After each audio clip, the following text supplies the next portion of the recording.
नमस्कार, गिरीश गुप्ता के चैनल में आपका स्वागत है। पिछले दिनों हमने इन्वेस्टमेंट सिंप्लीफाइड सीरीज़ में जियो फाइनेंशियल सर्विसेज के बिजनेस मॉडल का अध्ययन किया था और उसको हमारे दर्शकों ने काफ़ी पसंद किया था। तो उस बिजनेस मॉडल के अध्ययन के परिप्रेक्ष्य में ये उचित है कि हम अभी जो रिसेंटली इनके मार्च क्वार्टर के या क्वार्टर 4 के रिज़ल्ट जो आए उनको हम एनालाइज करें और जानने की कोशिश करें कि इन 3 महीनों में कंपनी ने क्या प्रगति की है, ताकि आप कंपनी के शेयर के बारे में एक निर्णय ले सकें, एक समझदारीपूर्ण निर्णय ले सकें। इससे पहले मैं आपसे एक निवेदन कर दूं कि मेरी किसी भी शेयर में खरीद फरोख्त की कोई राय नहीं है। अगर आप मेरे से इन्फ्लुएंस होकर शेयर की खरीद फरोख्त करते हैं तो आपको शेयर बाज़ार में नुकसान उठाना पड़ सकता है। इसके अलावा अगर आपको मेरा ये प्रयास पसंद आता हो तो कृपया चैनल को सब्सक्राइब करें, वीडियो को लाइक करें और शेयर करें। और अगर आपको शेयर बाज़ार से संबंधित कोई जानकारी चाहिए तो कमेंट सेक्शन में लिख के मुझे पूछ सकते हैं। मैं यथाशक्ति उस प्रश्न का जवाब देने की कोशिश करूँगा। तो आप जानते हैं कि आखिर जियो फाइनेंशियल सर्विसेज के रिजल्ट्स कैसे रहे। तो देखिए, जैसे अगर वो आपने वीडियो देखा हो, वैसे मैं उस वीडियो का अगर आपने नहीं देखा हो तो मैं एक बार जियो फाइनेंशियल सर्विसेज के उस वीडियो का लिंक डिस्क्रिप्शन में डाल रहा हूँ, वो एक बार आप देख लें। अगर वो आप देख लेंगे तो आपको इन रिजल्ट्स को समझने में आसानी रहेगी। तो देखिए, है क्या कि जियो फाइनेंशियल सर्विसेज जो है वो कोई एक कंपनी नहीं है, वो एक होल्डिंग कंपनी है और उसके 6 जो है सब्सिडियरी कंपनी है। इसका मतलब जो जियो फाइनेंशियल सर्विसेज का जो खुद का रिजल्ट आता है तो वो इन 6 कंपनियों से मिलकर रिजल्ट आता है। ये 6 कंपनियां जिस तरह का परफॉर्म करती हैं उस तरह के रिजल्ट को जियो फाइनेंशियल सर्विसेज के रिजल्ट के साथ मिला दिया जाता है। ठीक है, आप ऐसे समझ लें, एक पिता है, ठीक है, उसके पास कुछ पूंजी है, तो उस पूंजी का उस पिता के 6 बेटे हैं और वो 6 बेटे हैं ना, वो कुछ ना कुछ बिजनेस करते हैं। अब उस परिवार की जब इनकम हम जानने की कोशिश करेंगे या उस परिवार का के इनकम का या उसके फाइनेंशियल स्टेटस की स्थिति हम जानने की कोशिश करेंगे तो 6+1 यानी जियो फाइनेंशियल सर्विसेज इंडिविजुअली उन सब का रिजल्ट्स को हम टोटल करेंगे। अब जियो फाइनेंशियल सर्विसेज चूँकि एक होल्डिंग कंपनी है, उसमें रिलायंस के काफ़ी सारे शेयर हैं, रिलायंस इंडस्ट्रीज़ के काफ़ी सारे शेयर हैं और ये सब बात हमने आपको उस वीडियो में, जो जियो फाइनेंशियल सर्विसेज के बिजनेस मॉडल वाला वीडियो, उसमें हमने ये सब बातों का जिक्र किया था। तो पहले अब जान लेते हैं कि 6 कंपनियां कौन सी हैं जिनकी होल्डिंग कंपनी जियो फाइनेंशियल सर्विसेज है।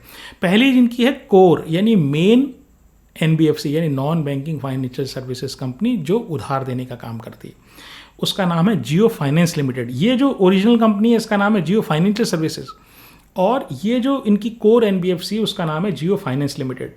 इसके अलावा ये इंश्योरेंस भी बेचते हैं, डिफरेंट कंपनीज का इंश्योरेंस बेचते हैं। तो इस कंपनी का नाम है जियो इंश्योरेंस ब्रोकिंग।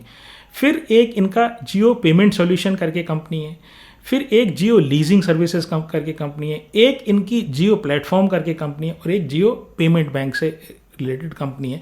तो नाम से ये जाहिर है कि एक्चुअली ये क्या काम करते हैं। और वैसे सारा डिटेल वो जिस वीडियो का मैं जिक्र कर रहा हूँ वो सारे डिटेल उस वीडियो में है भी। अब एक एक करके इनके जो सब्सिडरीज़ हैं उसका एक एक करके उन सब्सिडरीज़ का रिजल्ट्स का अध्ययन करने की कोशिश करते हैं। तो देखिए, पहले बात करते हैं कि ओवरऑल इसका प्रॉफिट क्या रहा। तो इस जियो फाइनेंशियल सर्विसेज का जो प्रॉफिट है वो क्वार्टर 4 में 316 करोड़ रहा, यानी 316 करोड़ रहा, जो पिछले क्वार्टर में यानी क्वार्टर 4 2024 में, ठीक है, यानी पिछले साल वो जो है उसका 311 था। तो थोड़ा मार्जिनल इंक्रीज है प्रॉफिट में, फ्लैट आप समझ लें। फिर इंटरेस्ट इनकम जो है वो इस क्वार्टर में यानी मार्च 2025 के क्वार्टर में 276 करोड़ थी और वो पिछले क्वार्टर में यानी कि क्वार्टर 4 2024 में वो 281 थी। तो करीब करीब 5 करोड़ का माइनस है, वो भी आप इसको फ्लैट ही मान लें।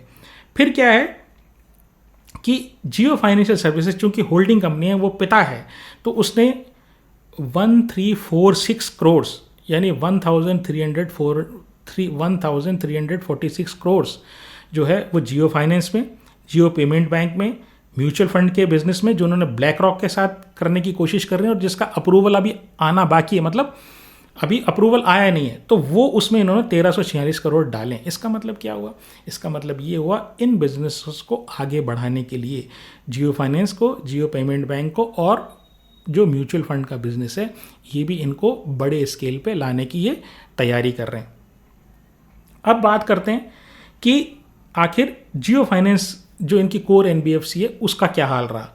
तो देखिए मार्च 31 2024 यानी पिछले साल के मार्च में उन्होंने जो लोन दिए जिसको AUM बोलते हैं, असेट अंडर मैनेजमेंट, वो मात्र 173 करोड़ थे।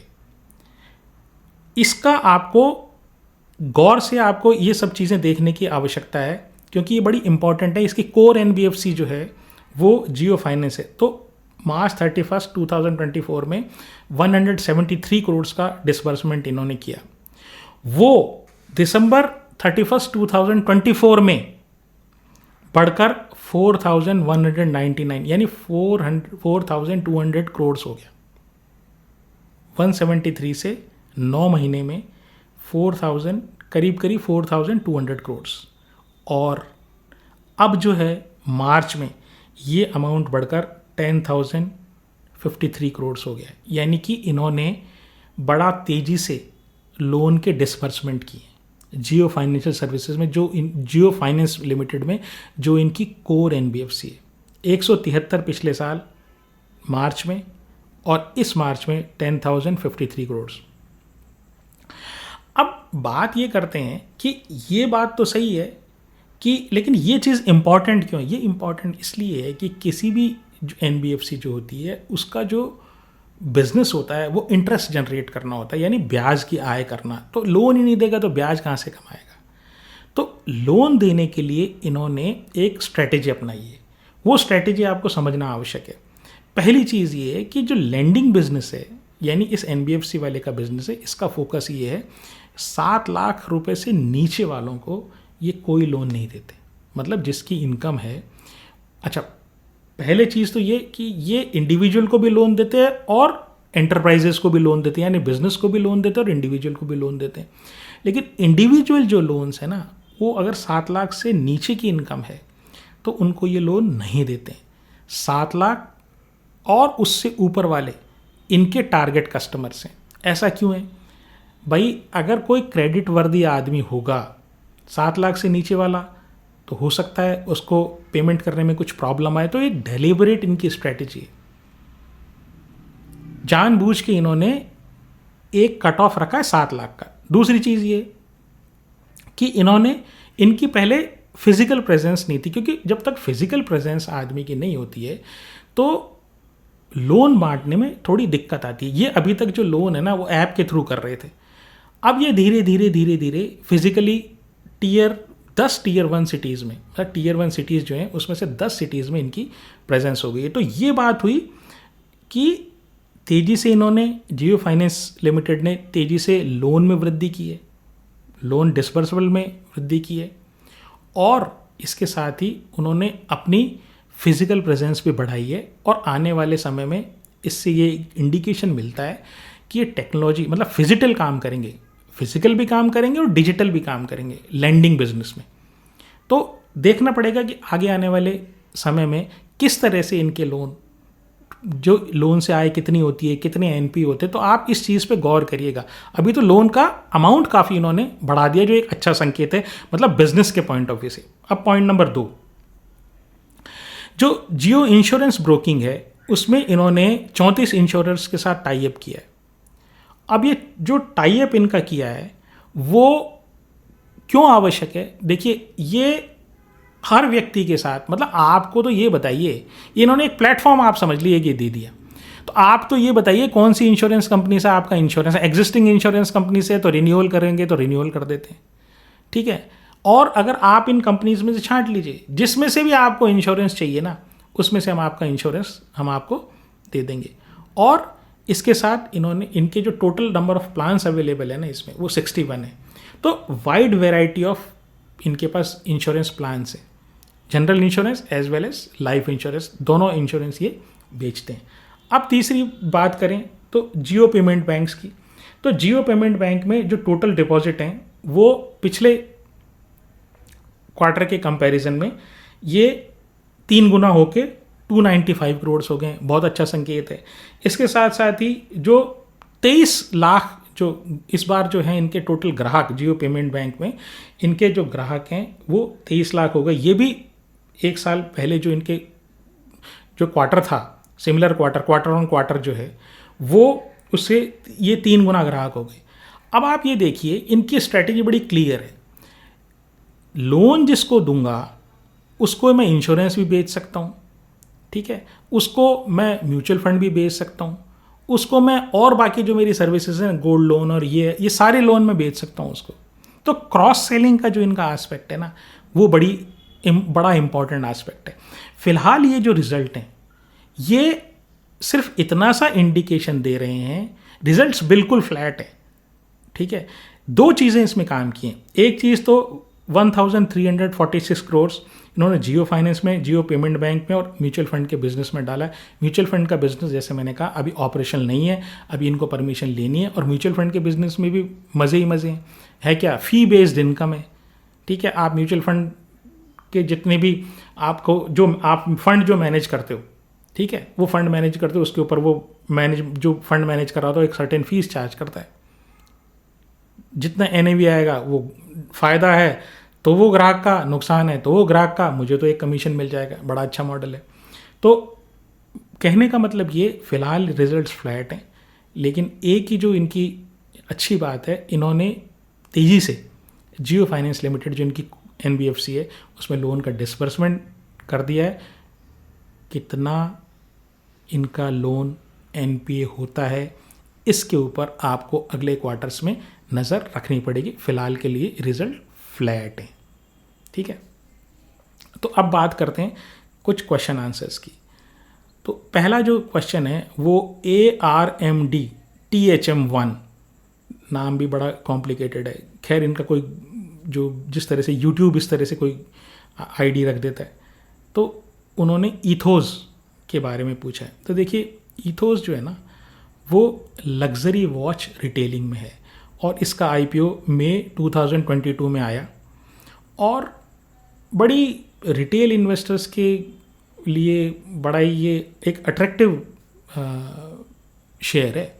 और एक बहुत पॉपुलर फंड मैनेजर हैं, उन्होंने भी टीवी पे आके उन्होंने इसको डिस्क्लोज़ किया था कि भाई हमारे पास ये हमारे पोर्टफोलियो में है। खैर बात ये है कि आपको इन्फ्लुएंस नहीं होना है, आपको इंडिपेंडेंट स्टडी करनी है। मैं आपके सामने कुछ फैक्ट इसके सिलसिले में रख देता हूँ। पहली चीज़ ये, तो ये घड़ियों का जो सिस्टम है ना, तो घड़ियाँ तो कोई पहनता नहीं है आजकल।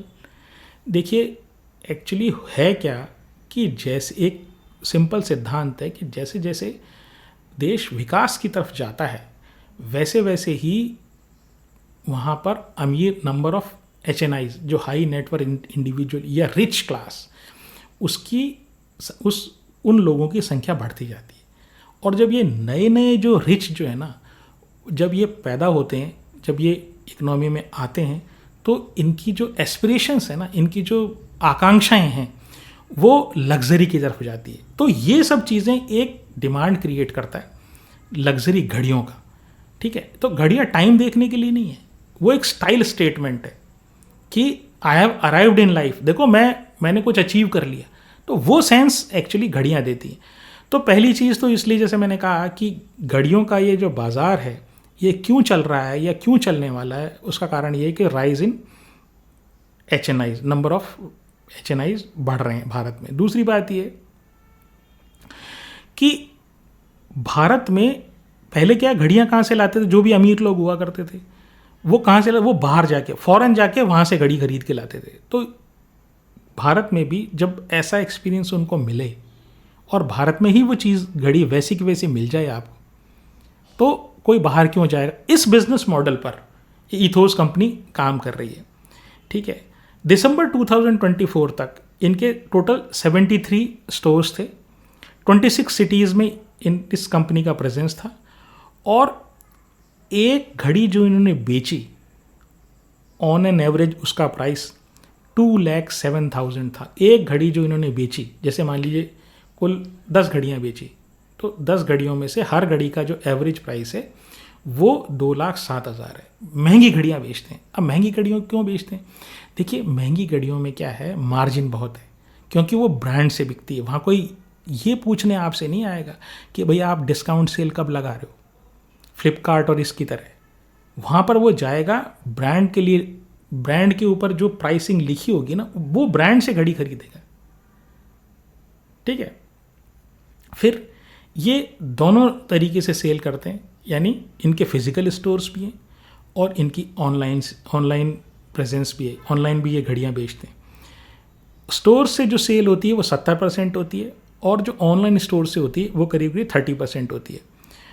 अब इनके पास 65 से ज़्यादा ग्लोबल रेपुटेड ब्रांड्स हैं। जो इतने घड़ियों के जो बड़े बड़े शानदार ब्रांड्स हैं ना, वो 65 से ज़्यादा, जैसे राडा हुआ, ओमेगा हुआ, रोलेक्स हुआ, ये तो सभी बड़े पॉपुलर ब्रांड्स हैं, इंटरनेशनल ब्रांड्स जो हैं। फिर इसके अलावा 50 से ज़्यादा ब्रांड्स का भारत में एक्सक्लूसिव डिस्ट्रीब्यूटरशिप है। यानी अगर आप भारत में कहीं से उन घड़ियों को लेने जाओगे ना, तो वो सिर्फ ईथोस के शोरूम में ही मिलेंगी। मतलब इनका एक्सक्लूसिव राइट है डिस्ट्रीब्यूशन का भारत में। ठीक है।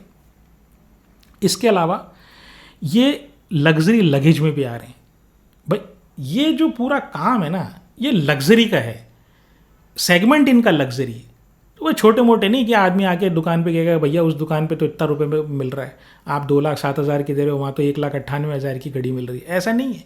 वहाँ तो ग्राहक को पसंद आएगा तो उसको इतनी शर्म आएगी, या तो पहले उसकी औकात ही नहीं होगी उसमें घुसने की, या तो घुसेगा ही नहीं, और घुसेगा ना तो फिर लेके निकलेगा उसमें से। क्योंकि दुकानदार जो है, वो जो ग्राहक है वो इसी तरीके का ग्राहक उसमें घुसता है कि भाई लेके आना है मुझे। तो उसको तो सिर्फ क्रेडिट कार्ड स्वाइप करना होता है या चेक लिखना होता है, या मतलब पेमेंट करना है उसको तो बस। तो लग्जरी लगेज में भी आ रहे हैं, तो क्रॉस सेलिंग का एक बड़ा अच्छा जरिया है। फिर ये लग्जरी ज्वेलरी में भी आ रहे हैं। अब ज्वेलरी भी पहनेगा आदमी, स्टाइल स्टेटमेंट है। लगेज भी होगा तो भाई विदेश यात्रा करेगा, एक जगह से दूसरी जगह तक जाएगा, तो लगेज भी शानदार होना चाहिए। तो लगेज, लग्जरी लगेज में भी आ गए। फिर ये कई लोग ऐसे होते हैं जो पुरानी घड़ियों के शौकीन होते हैं, जो आउट ऑफ, जैसे जिनके एडिशन, लिमिटेड एडिशन आते हैं, जो पुरानी घड़ियाँ हो जाती हैं। ठीक है, 20 साल पुरानी, 25 साल, उनकी बड़ी डिमांड होती है। तो ये सर्टिफाइड प्री ओन्ड वॉचेस, मतलब सेकेंड हैंड घड़ियाँ, जो पुरानी घड़ियाँ हो जाती हैं, कई शौकीन होते हैं। तो उस घड़ियों की रिटेलिंग में भी ये है। अब बात करते हैं कि ये सब चीज़ें तो इनकी अच्छी अच्छी सी है कि भाई भारत में HNI बढ़ रहे हैं, भारत में लोगों की एस्पिरेशन बढ़ रही है और वो उनके मार्जिन बहुत अच्छा। अब इसमें दिक्कत क्या है? देखिए, दिक्कत ये है कि हाई वर्किंग कैपिटल है। वो तो आपको समझ में आती होगी कि आपको घड़ियों का शोरूम अगर आप रखोगे और 2 लाख रुपए एवरेज सेलिंग प्राइस इनकी है, जो इनकी इन्होंने घड़ियाँ बेची, तो ऑफकोर्स आपको तो घड़ियाँ तो रखनी पड़ेंगी। 10, 20, 50, 100 घड़ियाँ तो आपको एक स्टोर में रखनी पड़ेगी। और जो इनके जो टोटल नंबर ऑफ स्टोर्स हैं वो 73 हैं, तो करोड़ों का स्टॉक इन्वेंट्री इनको रखनी पड़ेगी। ठीक है, तो पहली बात तो हाई वर्किंग कैपिटल वाला मामला है। फिर क्या है कि ये जो घड़ियों की जो सेल है ना, कि डिस्पोजेबल इनकम के ऊपर डिपेंड करती है। भाई जैसे IT ने बहुत सारे नए नए करोड़पति अरबपति निकाले, या जैसे स्टार्टअप कल्चर हो गई, तो उसमें से IPO लाने के बाद या प्राइवेट इक्विटी के पैसे देने के बाद ये नए नए जो बच्चे हैं ना, वो नए नए करोड़पति अरबपति निकल रहे हैं। ईसोप के कारण बहुत लोगों के पास पैसा आ रहा है। तो मान लीजिए कोई टैक्स स्ट्रक्चर चेंज हो जाती है, सरकार ये कहती है कि भाई नहीं, हम तो अमीरों के ऊपर इतना टैक्स लगाएंगे, तो थोड़ी डिस्पोजेबल इनकम कम हो सकती है। बहुत ज़्यादा मुझे नहीं लगता कोई एक डिसएडवांटेज फैक्टर, लेकिन एक फैक्टर है कि अगर आपकी डिस्पोजेबल इनकम मान लीजिए कोई सरकार चूसने पर ही आ जाए, तो कुछ इनको प्रॉब्लम हो सकती है। फिर 40 से ज़्यादा जो है ना, वो 40% से ज़्यादा इनकी घड़ियाँ इम्पोर्ट होती हैं। बाहर की घड़ियाँ हैं, हिंदुस्तान में तो कोई ऐसा नामी ब्रांड है नहीं जिसको आदमी स्टाइल स्टेटमेंट की तरह दिखाए। ठीक है, तो इसकी इम्पोर्ट होती हैं, तो 40% जो है तो फॉरेन एक्सचेंज का जो फ्लक्चुएशन है वो। फिर अब जो सबसे बड़ा फैक्टर है ना, वो ये है कि यूरोप में ये ज़्यादातर यूरोपियन ब्रांड्स हैं। ठीक है, लग्जरी वॉचेस वाला। तो मान लीजिए वो जो रिटेलर है वो ये कहता है भाई तेरे को क्यों दूँ मैं बेचने के लिए, मैं खुद भारत में अपना स्टोर क्यों नहीं खोल लूँ, पूरा का पूरा मार्जिन मेरा। भाई तो कंपनी अगर इंटरनेशनल वो जो ब्रांड है वो खुद अपनी दुकान अगर यहाँ खोल ले, ठीक है, तो इनसे कंपटीशन बढ़ेगा। और जो अगला वाला जो इशू है वो ये है कि अगर इथोस ने भी रिटेलिंग में घड़ियों में इन्होंने स्टोर खोले हुए, अब दूसरी कंपनी भी तो आ सकती है, क्योंकि एक्सक्लूसिव ब्रांड आउटलेट तो इनके 50 ब्रांड्स के ही हैं। बाकी तो ये मल्टी, जैसे बहुत सारी घड़ियाँ जैसे और लोग रखते हैं, तो जैसे ये रखते हैं तो और लोग भी रख सकते हैं। तो कॉम्पिटिटिव जो इनकी जो कंपटीशन जो है ना, इस एरिया में बढ़ने के चांसेस पूरे हैं। ठीक है, अब मार्केट कैप इनका 6,600 करोड़ का है, आरओई मात्र 11% का है, डेट टू इक्विटी हर 100 रुपये पे 19 रुपये का कर्ज है, पी 70 का है। तो ये जो है ये आप कंसर्न आप नोट कर लीजिएगा, पी 70 का है, आरओई मात्र 11% का है। इसके अलावा जैसे मैंने बताया वर्किंग कैपिटल ज़्यादा चाहिए, तो अब आपने 1 रुपया घड़ी में लगाया और वो घड़ी की सेल होते होते 185 दिन में कैश वापस आता है आपका।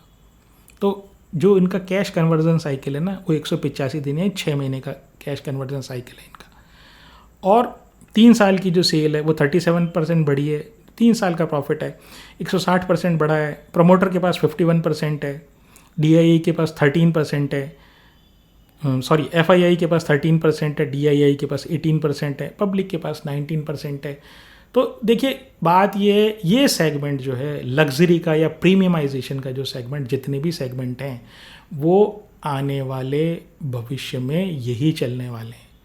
लेकिन आप कोई भी चीज़ जब खरीदें तो हम तो देखिए शेयर के बारे में बात करते हैं, ठीक है, ट्रेंड के बारे में बात करने से पहले भी आपको भाव देखना है। हर चीज़ भाव से ली जाती है, ठीक है, आपको वैल्यू खोजनी है। तो ये 70 के पीई में गिरने के बाद भी 70 का पीई है,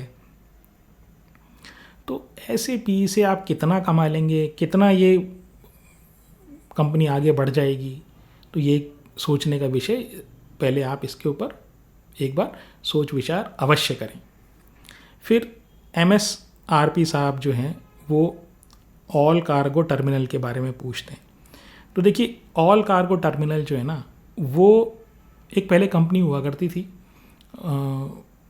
ऑल कार्गो लॉजिस्टिक्स, तो उसका ओरिजिनल फॉर्म में जो थी ना, उसका डीमर्जर हो गया 2022 में, और उसके बाद ये ऑल कार्गो टर्मिनल कंपनी बनी है। अब ये क्या करती है, ये 2 चीज़ करती है, आप मैं एक एक करके समझाता हूँ आपको। एक ऑपरेट करती है कंटेनर फ्रेट स्टेशन और दूसरा ऑपरेट करती है इनलैंड कंटेनर डिपो। देखिए पहली चीज़ ये कंटेनर फ्रेट स्टेशन CFS, और जो दूसरा ऑपरेट करती है वो इनलैंड कंटेनर डिपो ICD। ये आपने एक्सपोर्ट इंपोर्ट में अगर जो लोग इन्वॉल्व हैं उनको तो ये चीज़ अच्छे से समझ में आ जाएगी।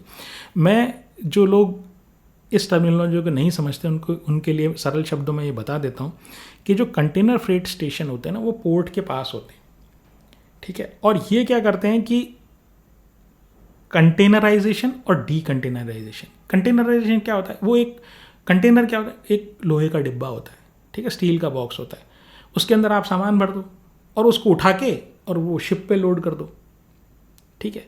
अब मान लीजिए वो कंटेनर जो है वो पूरा नहीं है, किसी ने माल भेजा, अब कंटेनर का साइज़ ऐसे होता है कि 20 फुट होता है, ठीक है, तो 20 फीट है, 40 फीट है, 20 फीट का है, वो मान लीजिए वो पूरा नहीं भरा, तो उसको बोलते हैं लेस देन कंटेनर लोड। अब जो यहाँ कंटेनर फ्रेट स्टेशन है उसमें ये क्या करते हैं कि उस कंटेनर को पूरा लोड कर देते हैं, मतलब थोड़ा आपका सामान, थोड़ा किसी और का, थोड़ा किसी और का, तो उसको पूरा भर दिया, तो एक कंटेनर इनको बना दिया। ये जब एक्सपोर्ट कर रहे हो तब, और उसको जहाज़ पर लाद दिया। वो आपने कंटेनर देखे होंगे ना, वो एक गैंट्री क्रेन होती है, वो यूं फिल्मों में देखा होगा, वो यूं घूमती है, कंटेनर नीचे लटका रहता है और वो इधर से उधर, उधर से उधर, शिप से इधर उतारती है, और डब्बे डब्बे डब्बे आपने देखे होंगे, वो कंटेनर। तो यहाँ पर क्या है कि जो जब इंपोर्ट होता है, तो इंपोर्ट होने के बाद आप शिप से उतरा, तो ये लोग क्या करते हैं, उस चीज़ को जिसको माल भेजना है उसके माल को अलग अलग कर लेते हैं। मतलब पूरा कंटेनर किसी एक आदमी का नहीं है, 4 आदमियों का है मान लीजिए, तो ये उसमें से 4 आदमियों के, ये जो कंटेनर फ्रेट स्टेशन जो ऑपरेट करते हैं वो लोग, तो वो क्या करते हैं, उसको 4 आदमियों का माल अलग निकाल लेते हैं। अलग अलग कर देते हैं।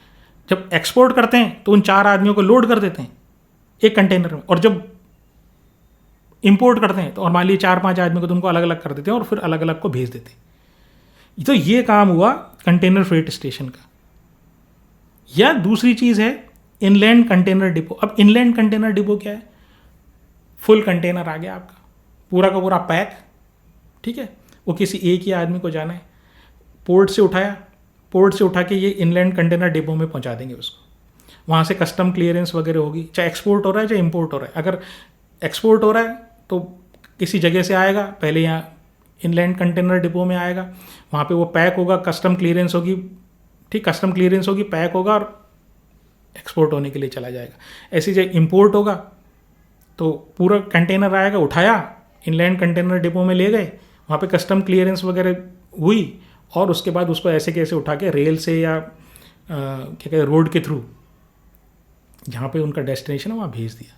तो ये जो थी, तो ये जो आपका कंटेनर फ्रेट स्टेशन होता है वो तो बिल्कुल पोर्ट के पास ही होता है, और जो इनलैंड कंटेनर डिपो पोर्ट से काफ़ी दूर होता है ताकि पोर्ट पे कंजेशन नहीं हो।